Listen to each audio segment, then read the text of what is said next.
Hello, everyone, and welcome to Conversations in Horror. I am your host, Kevin L. Powers. I'm also the festival director and program director of Something Wicked Film Festival and Events. And welcome to our show. Now, tonight, or in general, this whole month, we are spotlighting films that are based on Valentine's Day, the time of love and horror, and those that we deem necessary in terms of Black History Month, since there are a lot of great horror films out there that focus on something like that. Tonight we will be focusing on the film Bones from director Ernest Dickerson, and with me to discuss this is movie buff, filmmaker extraordinaire Dave Watkins.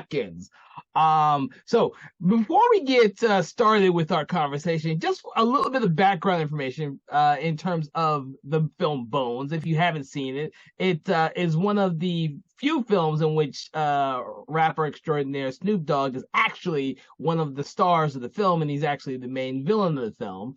And he actually plays a drug dealer, a drug dealer who is wrongfully killed, and of course somehow his spirit comes back to get revenge on the other people, the bad cops and whatnot who killed him.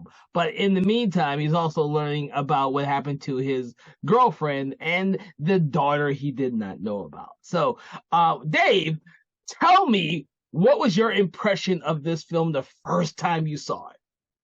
So the first time I saw it was 2 days ago. But I got the disc. I ordered a Blu-ray from it's a Scream Factory disc, and it looks pretty good. It is a Blu-ray, but it is a 4K transfer of the movie. But as far as my impression of the movie, it's not what I was expecting it to be. I think we talked about it a little bit beforehand, so I wasn't quite in.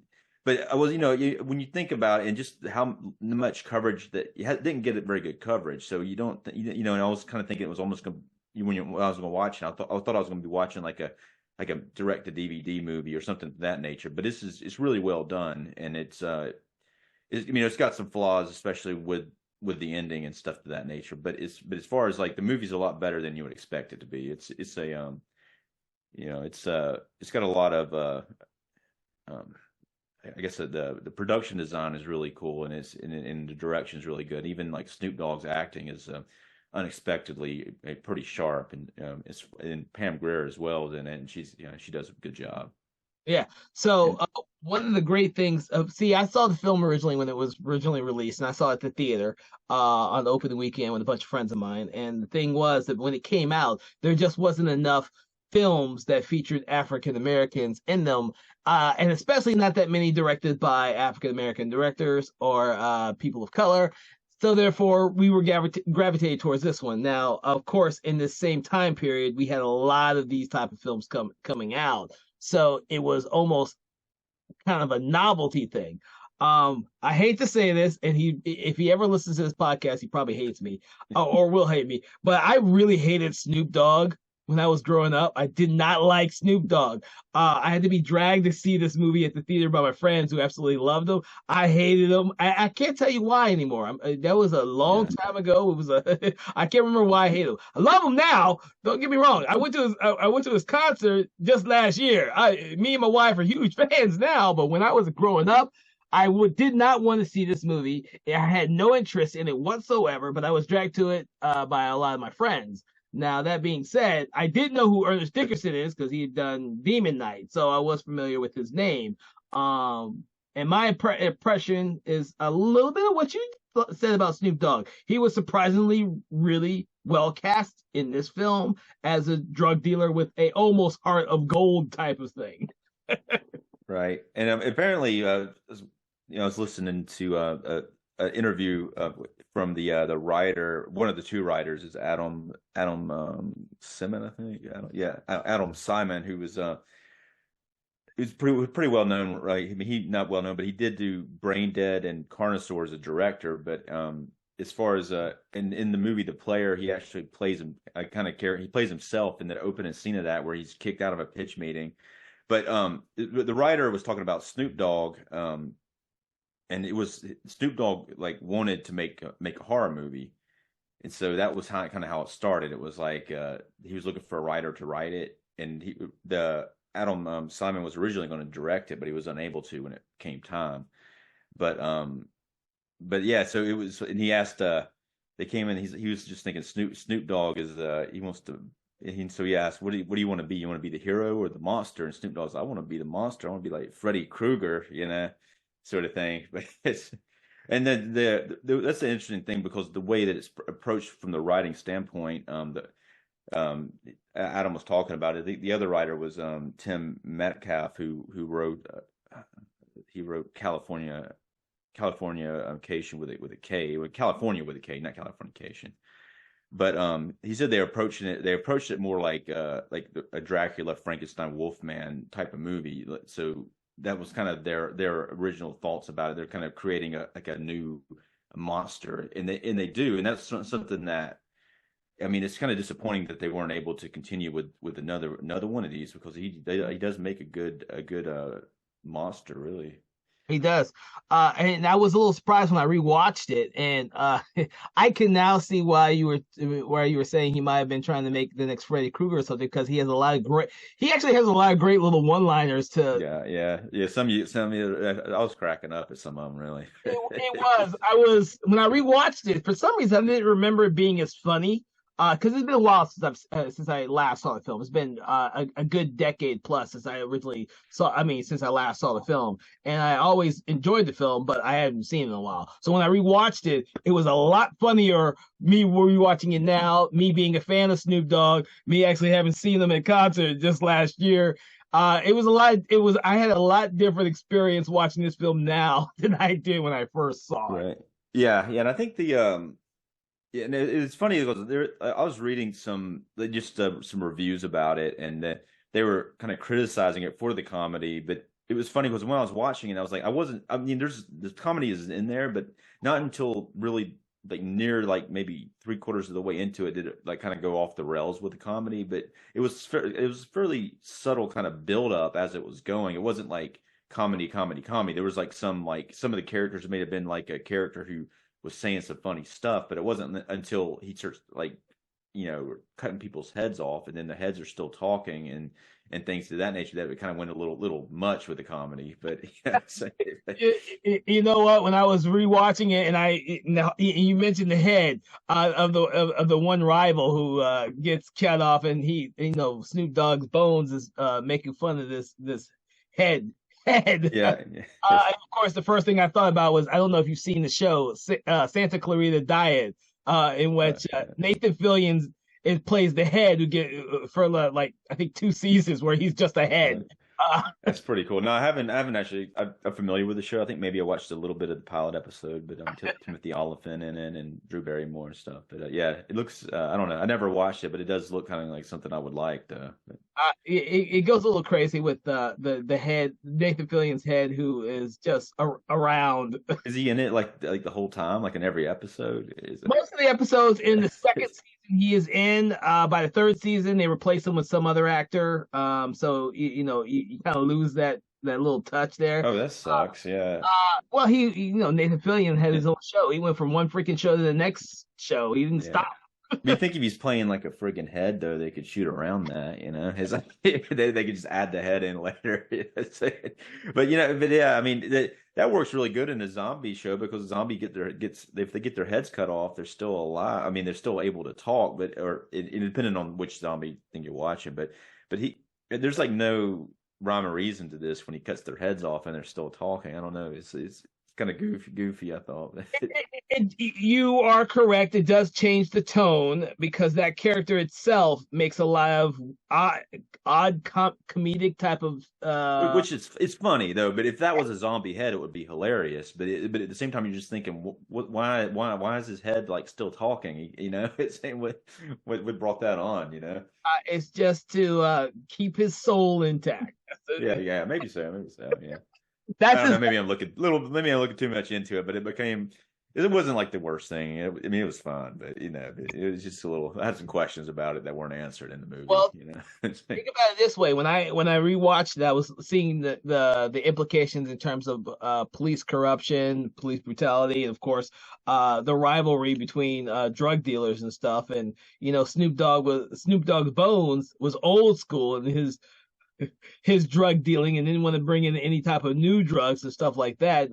Almost like if you've seen American Gangster with Denzel Washington's character, who is like the drug dealer who actually has a heart, so to Sure, speak. sure.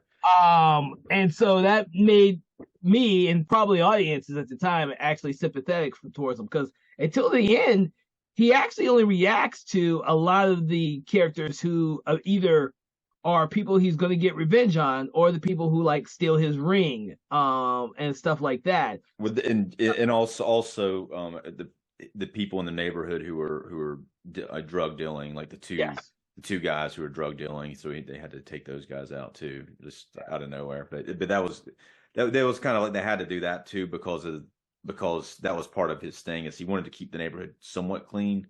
He's Mm-hmm. kind of a good bad guy, but he didn't want to go as far. They bring in this. I'm assuming it's some kind of crack, but it was some kind of like drug that was probably worse than crack. It seemed like it was almost like a it wasn't blue like on Breaking Bad, but it was some kind of like blue meth thing. But so once Snoop takes it, and that's almost what kind of causes his body to after they kill him, that his body, I mean his soul to leave his body like that and retain and stay in the house and in the dog, I guess is what's going on with that. But I found that interesting. It wasn't until I rewatched it that really that spoke with me. He literally a spirit leaves when they kill him, and then it more or less wanders the house, and except for the dog, I guess. And then of course, when he is resurrected, so to speak, his spirit or his soul comes back from under the dog and enters his body again.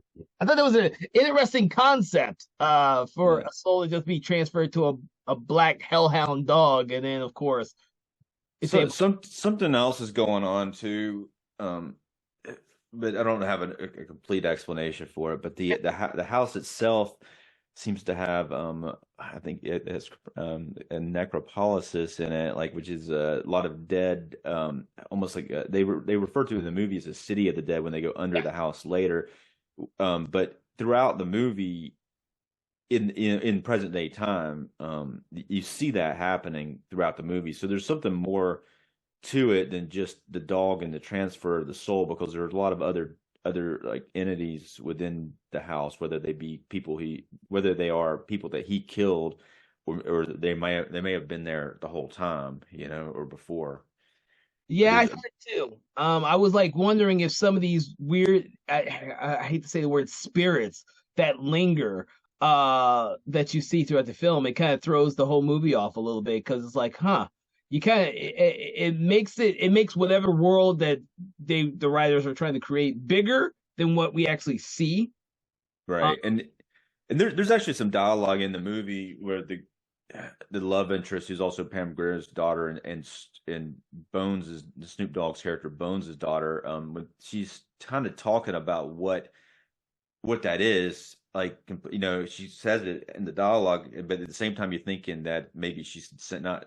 She says it directly in the script, but at the same time, you're thinking that she's just talking in a um I don't know, like a figurative sort of way. You don't realize she's literally saying what she means.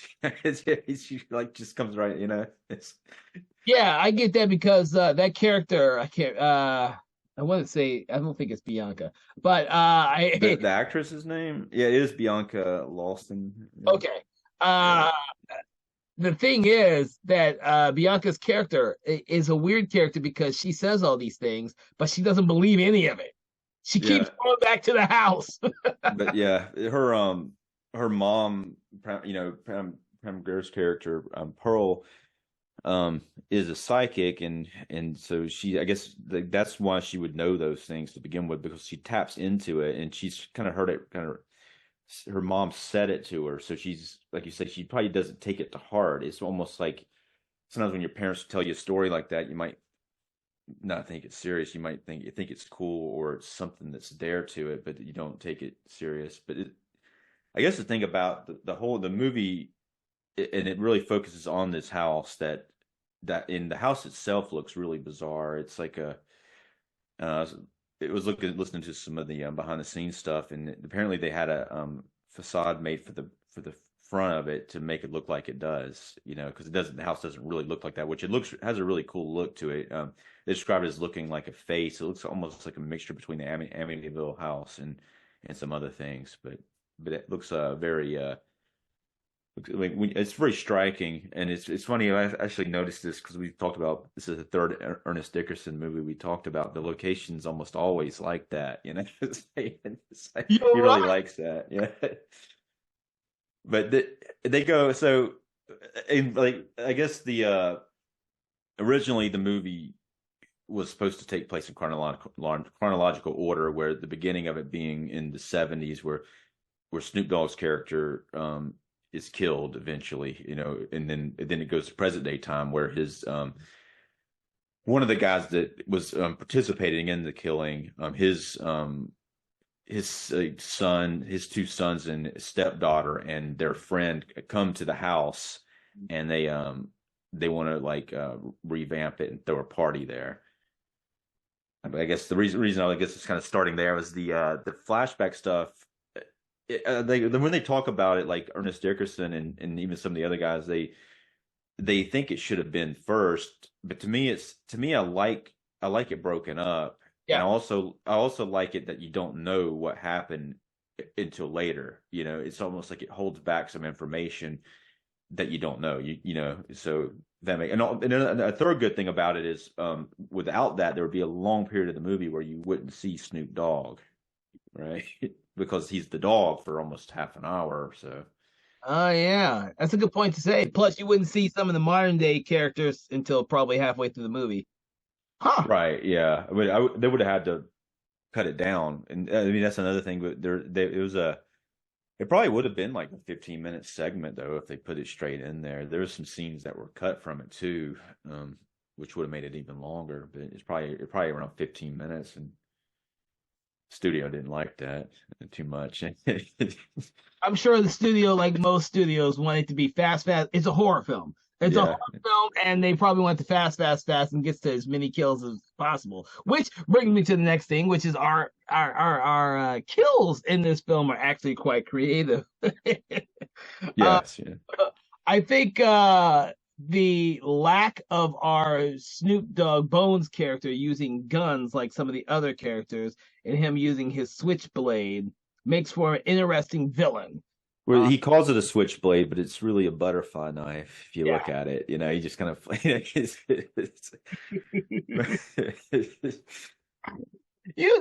the people who know what a switchblade and butterfly knife are. switchblade sounds better though. If you just called it a butterfly knife, I mean, I'm gonna cut you with my butterfly knife, Just And now I can actually see your ideals with them trying to make another Dracula, because obviously Dracula's ring and his cane are very important, and just like Bones, his ring and his butterfly knife are extremely important to him. And then of course, when the DJ, I can't remember the character's name, but the other DJ steals it, he's the first one to go. right. And it was funny when I was watching that scene. I was thinking like, man, just don't take the ring. I mean, how you going to take the ring? You're going to break his finger off and then take the ring. I thought it would almost been funny if the scene, if you started to think about doing it, and you went, no, I'm just gonna leave it.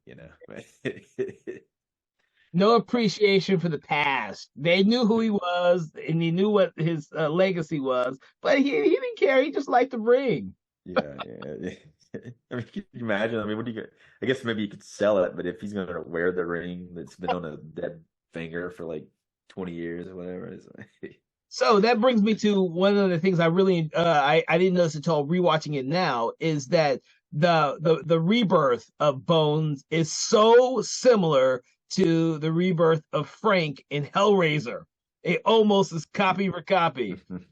I was like, I never noticed it before, and then I noticed it during this film.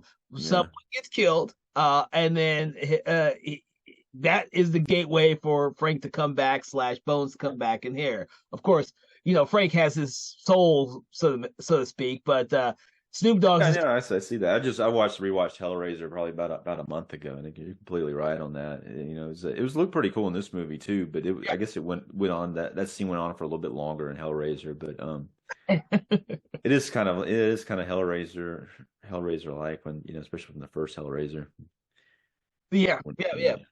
And Hellraiser probably has influenced a lot of directors and stuff. Yeah, yeah, So I mean, yeah, that's one of the iconic things from Hellraiser. People may remember the box, and they may not remember much of anything else, but they're gonna remember the fact that somebody's dead body gets resurrected through the freaking attic floorboards when someone's killed on there. yeah. It's yeah, and it kind of didn't keep going with that in the Hellraiser movies. They kind of didn't keep good continuity after the fourth one, but really, Who but cares about continuity? yeah, yeah. I mean, I guess too, like if you did that in every one of the Hellraiser movies, it would be kind of like a, kind of downer. It's like I'm gonna watch this again, like, I know what's gonna happen. yeah. Do it. Yeah, yeah. So, you brought up one of a cool thing also in the movie, which is the production design aspects. And not only is the outside of the building actually quite interesting, which Dickerson also did in his other movies that we've discussed, but the design on the inside is just as interesting. Right. And it's funny too when they go, so the four of them go into the and I guess I should point out one of the actresses, what's her name? Catherine is Isabel was the main character in Ginger Snaps. Yeah. And the sequels. But she's the only one of the characters who survives the movie really. Because, and I think that because she's a stepdaughter, not a blood daughter of one of the guys that messed with it. And her mom also survives it because neither one of them were directly related to the mayhem that happened to Bones. But anyway, so they're going through the house, and I'm just thinking, and they say it in the dialogue a lot too, but can you imagine staying in a house that looks like that overnight? I mean, that it was like what? I mean, I wouldn't even want to walk in there, much less stay there a few nights. Stay there a few nights to revamp it, especially when they go to the boiler room to turn on the furnace. I'm thinking, yeah, when that happens, I'm thinking like, you don't even like the thing may not light, and then on top of that, you could die from the fumes because it hasn't been properly inspected. I mean, to me, it's like the best thing to done in that situation. If you want to redo it, you go there. I mean, and you work on it a little bit, and then you go back home, and you come back the next day. You don't sleep there at night. Yes. But plus, it's like they have an unrealistic time frame about when they want to put on the show. Yeah. Instead they should have been like, we're going to fix this up and get it ready first, and then schedule when we're going to put the show on. Well, yeah, logic doesn't really play because once you even get a building like that, you have to get stuff approved government before it. But that doesn't make for an interesting horror film. Sure. Yeah. No. Yeah. But it's but them stay. So they stay in the house, and then bad stuff happens. But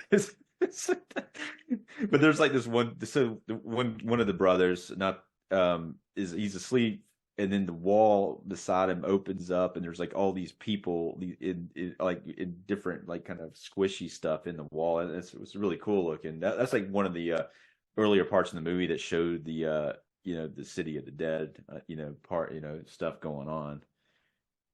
But Well, yeah, and the thing is, when I rewatched it, I kind of like was a little surprised by how often I'm still trying to figure out how it all fits within the context of Bones itself, when it could have just as easily been, I'm going out for revenge, his spirit is unrested, and that's it. But they had to bring in hell, city of the dead, and some of these other aspects that it went a little bit. It went a little bit too far with it. I agree. I think too.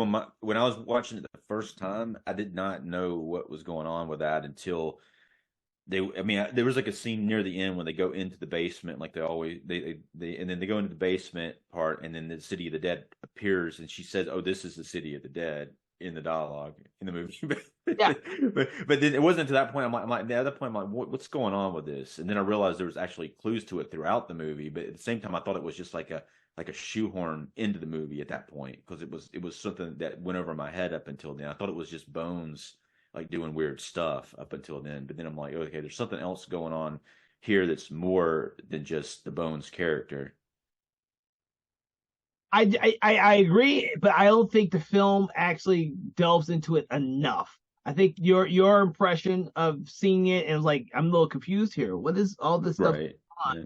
Is something that it still sticks with me because it's like, well, I'm trying to figure out why all of this is in there, because it could have just as easily been something similar to what you get in the movie and story of The Crow. You don't need to see the City of the Dead. He is literally getting vengeance for from the people who killed him.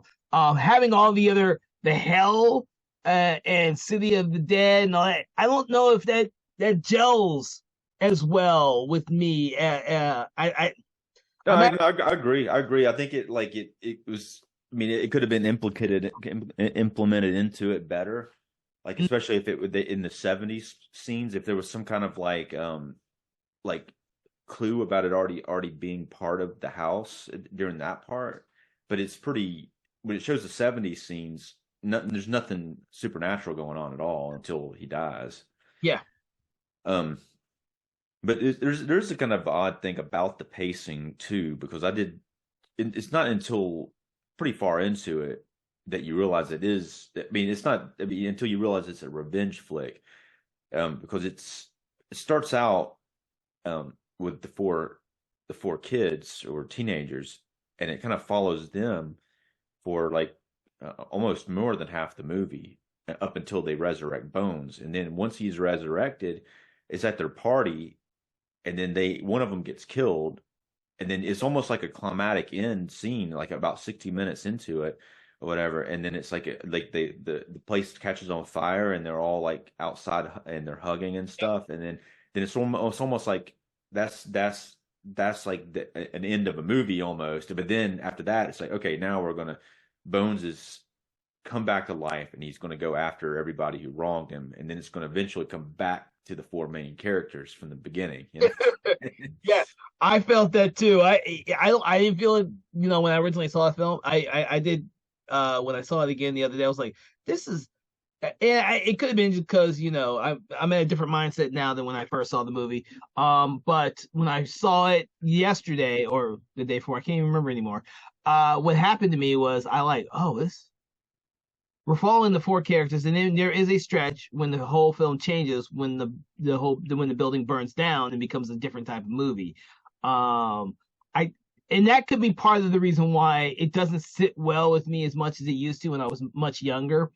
I almost, I hate to say this, I almost wish they had streamlined the story. Yeah. Well, what the thing, I don't know. I mean, I thought it was interesting though. I thought that to me that made it a little less predictable in a certain manner, because it did change, at some point. But I could see it as being a little, I guess as far as because I just didn't know where they were going with the story, and up until once Snoop Dogg came back to life as Bones. At that point, it's like a revenge story. He's going after these crazy guys that killed him.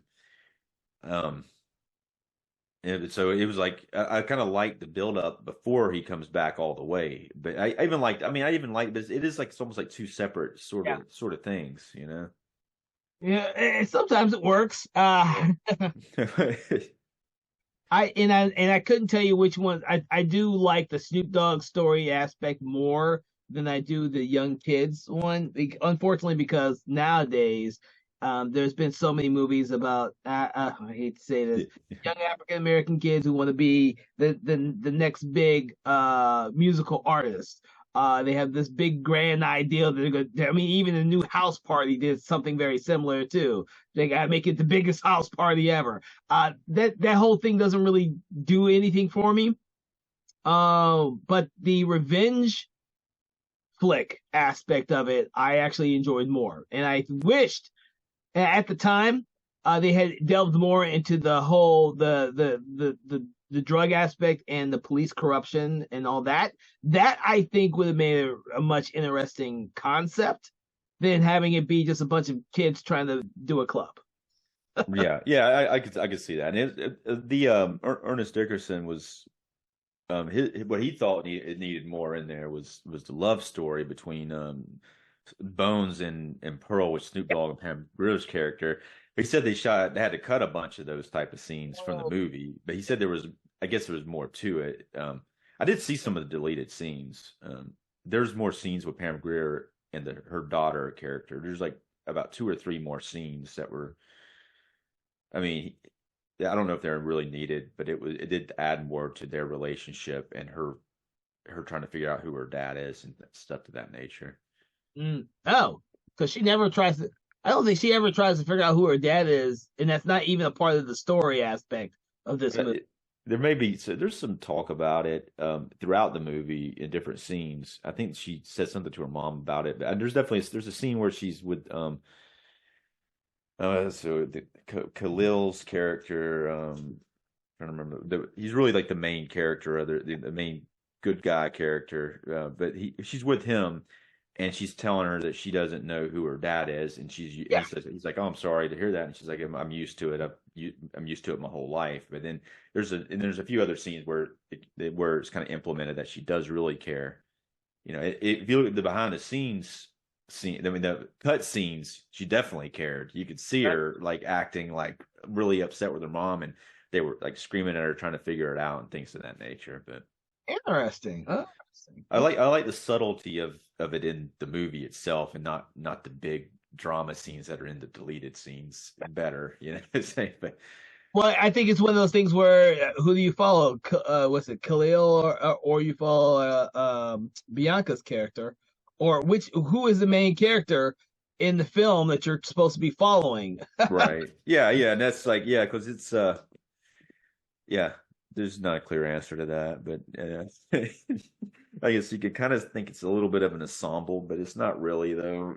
That's where the 2 separate movies smashed together comes in, because like I said, like you said, the second half is very much a revenge flick with Snoop Dogg. The very first half is really these 4 kids who want to put together the greatest music club in a poor part of the city to make something out of nothing, as he puts it. But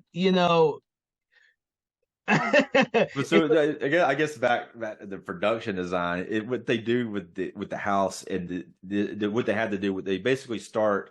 I guess when they shot it, because they have to shoot it 3 different ways. There's like the 70s part, looks very 70-ish, and it looked really cool. And then the part where it's completely like dilapidated in the kind of present day, and then when they cleaned it up to make it for the rave or whatever. Well, it's not really a rave. What would they do? And it's a club. They're starting a new club in that neighborhood. Right. So they're having they were doing DJs at a club, but so they had 3 different stages of the house, and it's pretty cool how they were able to do it. Apparently, they shot the 70s stuff first, because that was when it was the newest, and then they came in and really messed it up. And I guess from there they kind of made it look a little bit cleaner for the other part.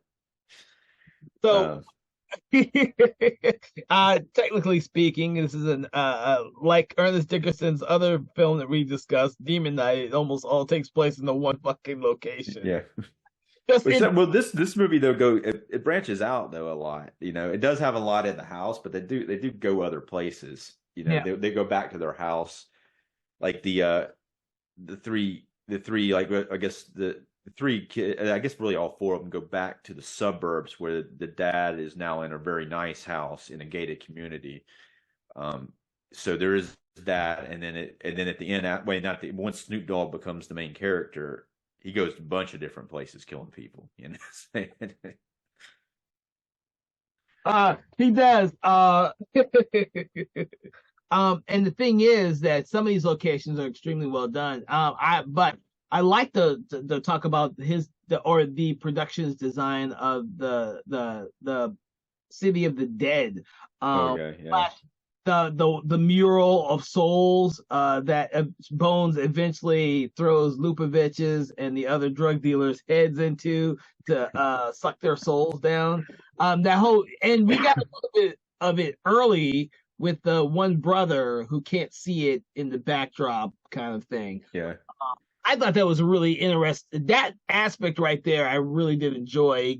And the production design overall for everything that has to deal with the city of the dead, and those dream sequences, I thought were really well done because of how much care they put into the design of it all. When I was watching it, I was definitely thinking, wow, this thing went really big with these effects all of a sudden. It was like it just went like kind of like I mean, there was stuff going on, but it just went really, really to a different level suddenly.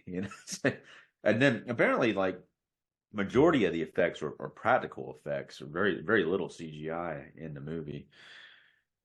You wouldn't be able to tell necessarily. I mean, it looks it looks a lot better practical than CGI. You can tell when something's CGI because you see these people moving and they really look like they're moving. And that they apparently got some performers behind there just to put their faces through that stuff and move around. It looks cool. Yeah.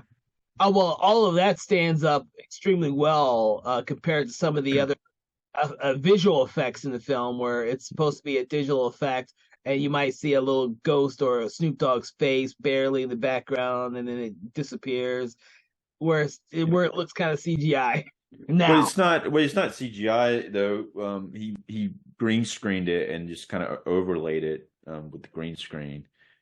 I was watching the behind the scenes stuff. That's what he was saying. It's like that I know which shot you're talking about. Actually, I thought there's like a shot where it looks pretty creepy when the daughter's inside the house helping trying to clean it up, and she looks around the corner and it just kind of like this weird like half person kind of there.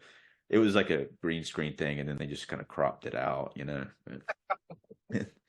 There's actually like something they did editing wise too, and they had to compensate for it while they're shooting it. They put a bleach bypass filter over Oh, the movie to make it more of a contrast sticking out. But it gives it a very unique look. But they said that it caused a problem with the blood because when you do a bleach bypass, it makes the blood look just black.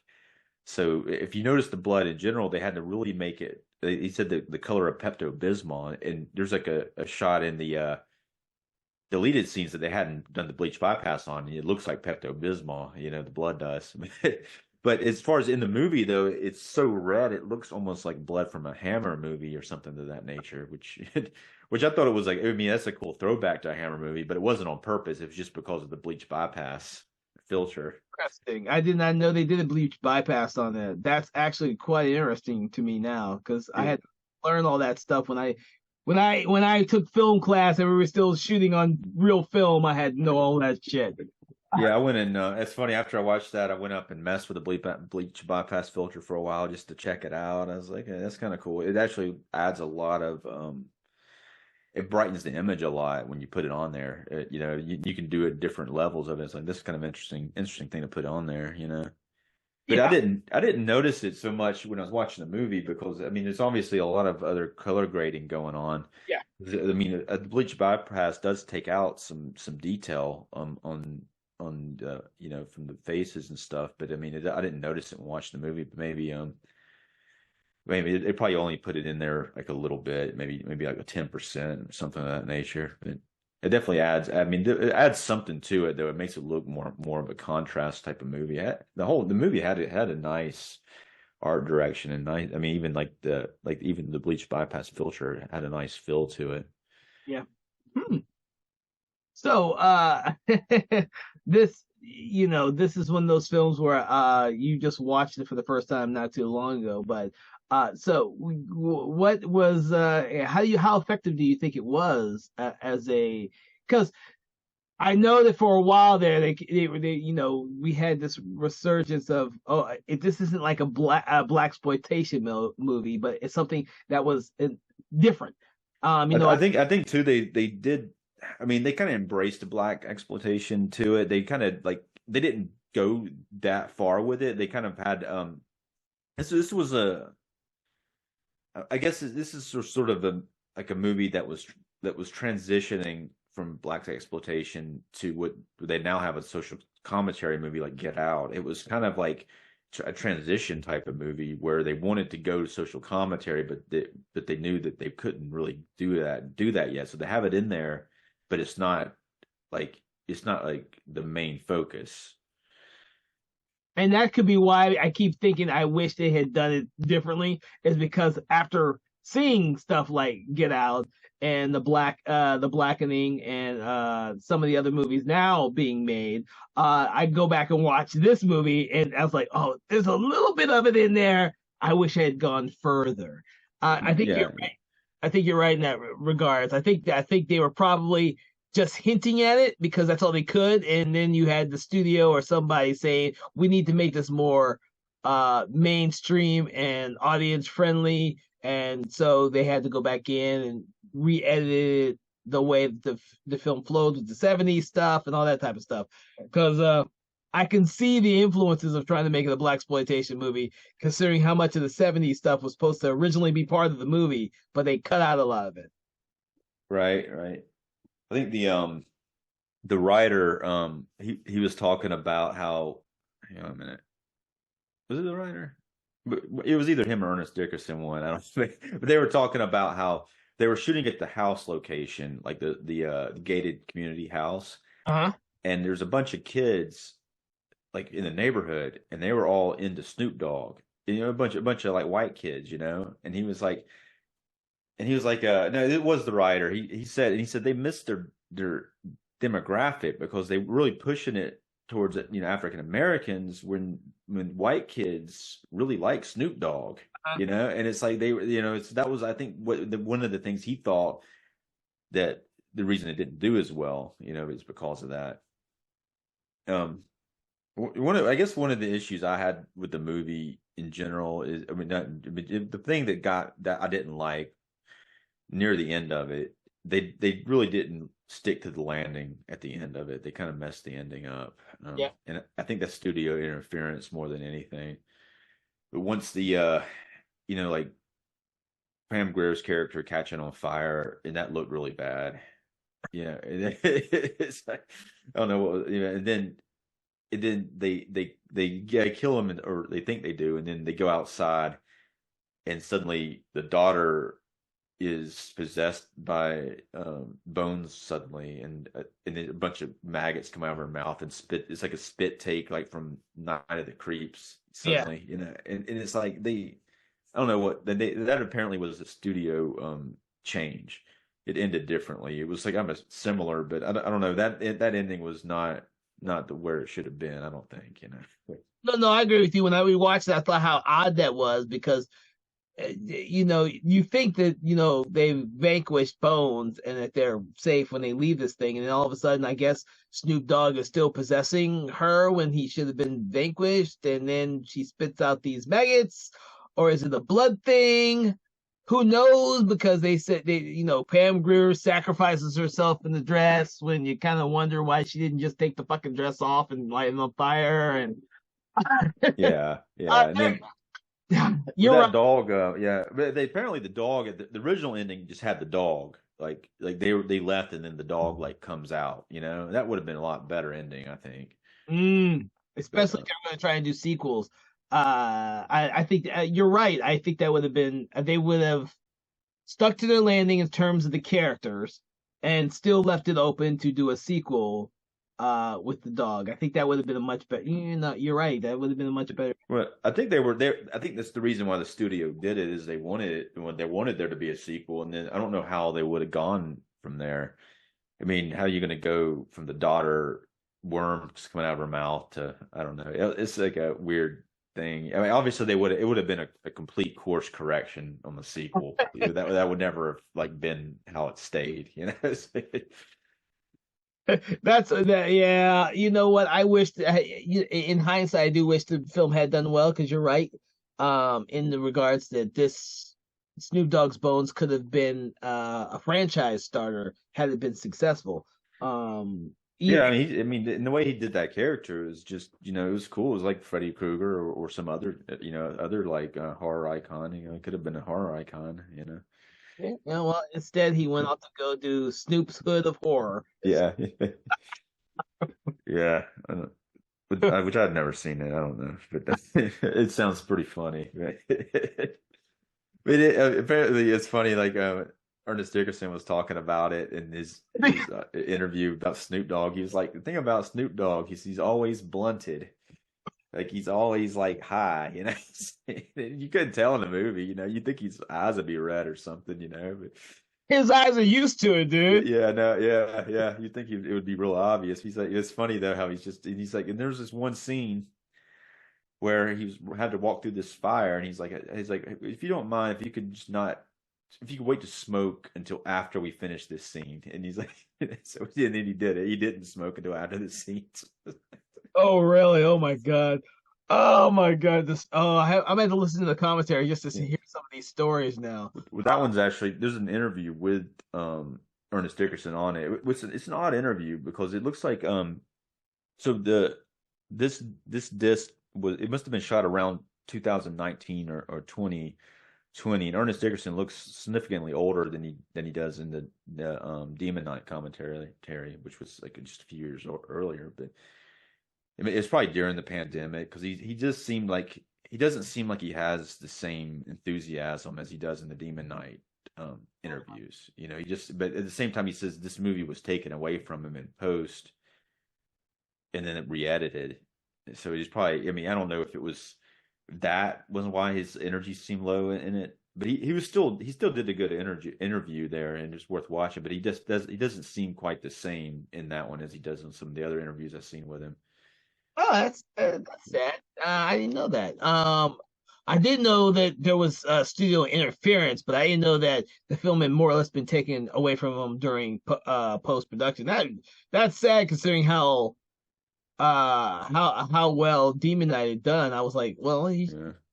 and yeah, it's sad. But you hear about that type of stuff happening a lot. It's like especially with these horror movies, it's like you see like a director does something and it does awesome, and then even they go to do a sequel, and sometimes they don't even call back the same director. It's just like, they're just gonna like go on to get someone else because it's cheaper, or we don't have to pay this guy more. It is. It's a sad state of the industry in general. Unless you own the actual rights to your character, then you don't have control over it. And I'll get off. I'll just mention a couple of blatant stories like that. God, what's his name? Sylvester Stallone's fight for the rights for Rocky, which he doesn't. Right. Erwin Winkler does, and he doesn't make any money off of this, and they can generally, he got pissed off when they were going to do a spinoff, another spinoff with Dolph Lundgren's character, and he didn't even know that no one had ever talked to Stallone first about this whole damn thing. Sure. Yeah. Yeah. Yeah. They made up Stallone and Dolph Lundgren, but he was mad at him at first. He thought Stallone was involved with it. I remember hearing Yeah, about and then of course there's the weird thing with shit. I'm trying to remember the guy who did the Child's Play movies. Yeah. Geez. Don Mancini. Don Yeah. Mancini Yeah. Yeah. created it and has been the spearhead of that entire franchise and the TV show. But when they decided to remake Child's Play, he had no say in it whatsoever because he didn't own Child's Yeah. Play. He owns Chucky. So therefore, they can do whatever the fuck they want to with Child's Play without him knowing shit while he's off there doing Yeah. good shit with Chucky. It didn't go too good when they tried to do that. It kind of wasn't the best. But they do have a new 4K version of that one coming out though. Pretty soon. They announced it. The one with Mark Hamill doing the voice of Chucky. Remake. Yeah, but it's I'm not gonna say it's a horrible remake. It just isn't an inspired remake. I'm glad he was able to keep doing the show though and use his because the thing with that Child's Play is very unique in that the same person did all of them and he's keeping continuity with them, even with the show. And but it's very unique for those horror franchises, like when you compare it to Friday the 13th or Nightmare on Elm Street. When Which, they're all taken away from you by the studio. yeah, there's no continuity. Even like Halloween though, it's Halloween's got like 3 or 4 different timelines. Yes, I put the Chucky franchise and the Phantasm franchise with up there with where Don Coscarelli has control over that, except for Phantasm 2. He doesn't have control over what the fuck that Universal does with that, but he's pretty much the spearhead of that entire franchise.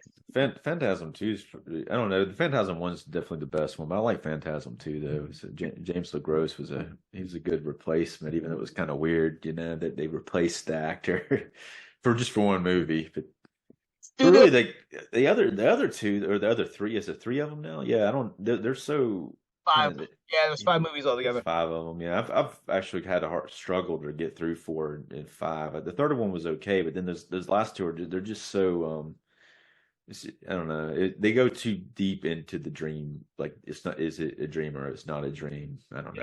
Yeah. It's kind of hard, But I really like the first one. I could watch over and over again, but But you can't sit down and watch Ravager over and over again because it splits between possible timelines and keeps going back and forth between everything. yeah, yeah. um. Anyway, I guess we should get back to Bones. Getting back to Bones, I was about to say the same thing. Getting back to Bones, are there any other thoughts that you would like to leave the audience in terms of Bones? Let me look at my. I know there's some stuff I missed. I guess there's the one part where they kill Bones. And it's like a group of people. They kind of pull a Julius Caesar on him. The main guy shoots and makes them all like participate in his death, which is kind of an interesting thing they threw into it like that. Yeah, and Bones needed more people to kill when he comes back on his revenge kick. But then again, with Pam Grier's character, he thrusts the knife himself into Yeah, her. yeah. His love interest, He which wanted to spare her having to kill him. yeah, yeah. So, and that's why I think Bones being like the main character would have worked extremely well, even if it had been the first half of the movie as well. Because you get to see so many facets of that character, but then it kind of, it's broken up a lot in flashbacks, and then it's only the second half where you really get to focus on his revenge part. So, But that's another thing too that's interesting about it is that the way they have the flashbacks and they have these I think it's five. Is it about 5 characters? And then they play characters in the present day, and they in old age makeup, like all of them, and it looks pretty convincing for the most part. It's like the that one cop, the white cop, Upovic. barely, yeah, yeah, and he's in a fat suit, and he's like, it's like, but it looks pretty convincing. They got a nasty character too. It's just. Well, that's why I said I wish they'd done a little bit more the whole thing about the police corruption thing. I think that would have added another facet to it. But they more focused on the fact that the other drug dealer, his rival, was thriving once Bones was dead. So Right, yeah, he seemed to be the main person who was shooting though. But even though the cops seemed pretty trigger happy too during that meeting, mhm. but it was like those two, and then another character who was in the scene was his kind of bodyguard who dropped the ball completely, and he ended up having to participate in him dying. And he's like in the present day time, he's living across the street and watching the house, and he eventually has to kill him too. I guess he's the first one of the group that he kills, but he doesn't carry that guy's head around. He just the other guys he does. There, there, You're yeah, right. yeah. Yeah, you're right. There's a deleted scene with that too, because when the guy's dying, he actually leans down and puts his hand on his head and sings to him as he's dying. And apparently they cut that because I guess when they're doing it to a test audience, they heard a snicker or something, so they're like, okay, we're gonna cut that. But it makes sense though that basically the guy was his bodyguard, and he was kind of forced to have to participate in his death, just to save himself, and he's regretted it ever since. And so, but he doesn't take his head back and throw it into the city of the dead like everybody else. Yeah, I didn't notice that till now. You're Yeah. right. Okay. With that, my final thoughts are, it's I would love to have seen this be expanded upon as a franchise. Like if they can make what four fucking Crow movies, they can definitely do another one of these. And the Crow had different main characters for every movie. They could have definitely done with another one of these. I think Bones could have been another one of the horror icons like Daniel Chucky. Robitaille in the Candyman movies. Yeah, yeah, yeah. That's what I was mentioning Candyman earlier. It did have some kind of Candyman vibes to it. Yeah, Yeah, it kind of, but Candyman is like really the main thrust of the story in the Candyman movies, whereas this one, Bones, like he's like his revenge thing shows up halfway through the movie. I just right. think that if they had kept with that whole thing throughout the whole movie, I think it would have made for a much more dynamic film. That's my 2 cents. I'm still gonna watch it again, because I've now been inundated with the cult of Snoop Dogg by my wife, so it's all good. I have a great appreciation for the movie now than when I originally saw it when it first came out. Uh, but Dave, thank you for joining me on this venture to Bones and Snoop Dogg and Conversations in Horror. Everyone out there, please check out some of our previous episodes. We hope to have you join us again for future episodes. And by all means, make sure to have a great Valentine's Day month. And remember to see all the movies that we discussed, because if you've never seen Bones or any of the other movies we discussed, I'm hoping that you will go out there and watch them now with a greater appreciation. So with that, thank you all and have a good evening. Conversations in Horror is a Broken Lighthouse Pictures production, produced by Kevin L. Powers, executive produced by Kelly A. Inoka, and originally filmed via Zoom technology. Conversations in Horror is hosted by Kevin L. Powers and co-hosted by various horror film lovers and filmmakers. To learn more about Mr. Powers, please make sure to check out his Patreon page and other social media platforms. Conversations in Horror is copyright 2024 Broken Lighthouse Pictures production.